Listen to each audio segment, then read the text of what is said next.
Ce livre a 600 ans. Il est écrit dans une langue que personne ne parle, illustré de plantes qui n'existent pas, rempli de diagrammes astronomiques qui défient les lois du ciel. Des génies ont tenté de le déchiffrer. Les meilleurs cryptographes du monde, même les services secrets, tous ont échoué. Pourquoi? Parce que ce livre ne veut peut-être pas être lu. 1912 où Wilfried Voynich, un libraire anticonformiste, découvre un manuscrit dans un vieux coffre, en Italie. Ce qu'il tient entre ses mains va devenir l'un des plus grands mystères de l'histoire. 240 pages de vélin, une écriture inconnue, des illustrations inexplicables. Les meilleurs esprits du XXe siècle s'y cassent les dents. William Friedman, le père de la cryptographie américaine. Les équipes du FBI pendant la guerre froide. Les ordinateurs les plus puissants du monde. Le manuscrit n'est pas qu'un simple livre. C'est une énigme à plusieurs niveaux. Niveau 1, l'écriture. Un alphabet de 25 à 30 caractères inconnus. Une structure qui suit des règles grammaticales. Mais aucune langue connue ne correspond. Niveau 2, les illustrations.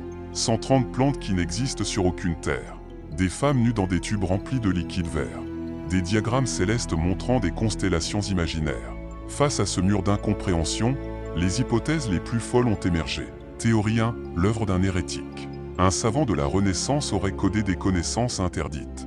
Des secrets alchimiques trop dangereux pour être écrits en clair. Théorie 2, une langue perdue. Certains y voient du nahuatl, du coréen médiéval, ou une langue artificielle créée pour communiquer avec les anges. Théorie 3, la supercherie géniale. Et si c'était l'arnaque du siècle? Un livre créé de toutes pièces pour s'enrichir. Théorie 4, l'origine extraterrestre. Son écriture, d'une autre civilisation.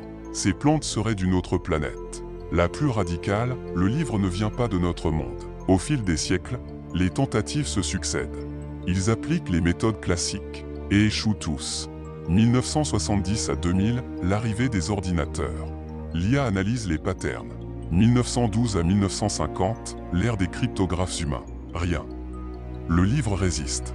2010 à 2024, les approches radicales. On teste la théorie de la grammaticalité, la piste du code visuel, même la stéganographie avancée. Résultat, que des impasses. Alors, pourquoi ce livre résiste-t-il?